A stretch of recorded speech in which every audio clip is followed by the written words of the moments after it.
unexplainable, the experience you feel and the emotions you get with sailing the 45. Here we go. And 3. There's a lot of risk involved in what we do. We're hitting speeds of well in excess of 40 knots. There's a lot of situations that we find ourselves in on the water by pushing these boats, and we sometimes push them beyond what we thought we were capable of, and accidents happen. We've already had one capsize, at least half a handful of nosedives a day where we get into situations that can be quite dangerous. We need every little bit of equipment on board, so if an emergency is to happen and a situation unfolds where it's completely out of our hands, at least we know at the end of the day we've got everything. The life vests are fully suited up. We've got a lot of padding on our life vests. Our sail racing wetsuits, we have shin pads, knee guards, we have thigh pads.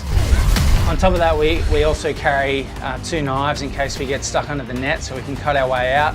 We run oxygen bottles too that hold 4,500 psi, which is pretty amazing to know that we've got at least a good 20 breaths of air in our tanks that we carry on our back. If we go into a big barroway and we end up nose diving and water comes over, I had multiple situations where the water comes over so hard it hits me in the head and then I end up hitting the handles or hitting the side of the hull.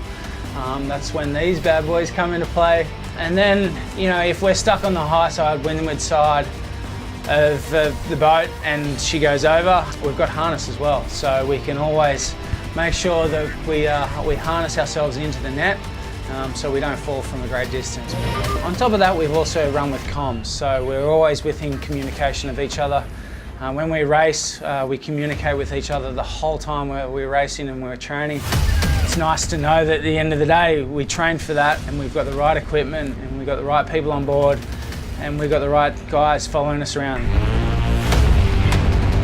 So for my job, when we're sailing every day, I wear a small scuba cylinder on my back all the time, so I'm always ready to go. It weighs about 25-30 pounds, but I have to be ready to go into the water anytime.